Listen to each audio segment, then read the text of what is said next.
Finally सूरजला मिळाली संधी। सूरज झाला बिग बॉसच्या घरचा कॅप्टन।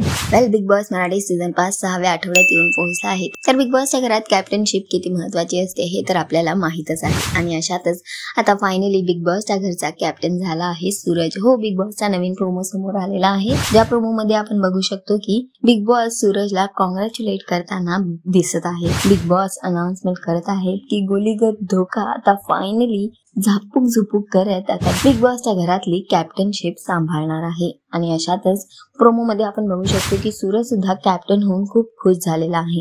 नुसता सूरजच नाही तर घरातला प्रत्येक सदस्य सूरजला कॅप्टन म्हणून बघताना खुश झालेला दिसत आहे आणि सगळे झापूक झुपूक करत डान्स करताना दिसत आहे। सूरज जेव्हा कॅप्टन रूम मध्ये जातो तर तेव्हा पहिल्यांदा तो बिग बॉसला धन्यवाद म्हणतो आणि कॅप्टन रूम मध्ये पाया पडून प्रवेश करतो। तर सध्या तरी सूरजचीच हवा सगळीकडे बघायला मिळत आहे। आणि हा प्रोमो समोर आल्यानंतर हे सुद्धा बघायला भेटलं की बिग बॉसचे फॅन्स म्हणू शकतो किंवा सूरजचे फॅन्स आणि सेलिब्रिटीज सुद्धा सूरजला सपोर्ट करताना दिसत आहेत कमेंट्स मध्ये। तुम्ही किती एक्साइटेड आहात येणाऱ्या एपिसोड साठी कमेंट करून नक्की सांगा। बिग बॉस अपडेट साठी टेलिग्रामला लाईक शेअर सबस्क्राईब नक्की करा। नमस्कार।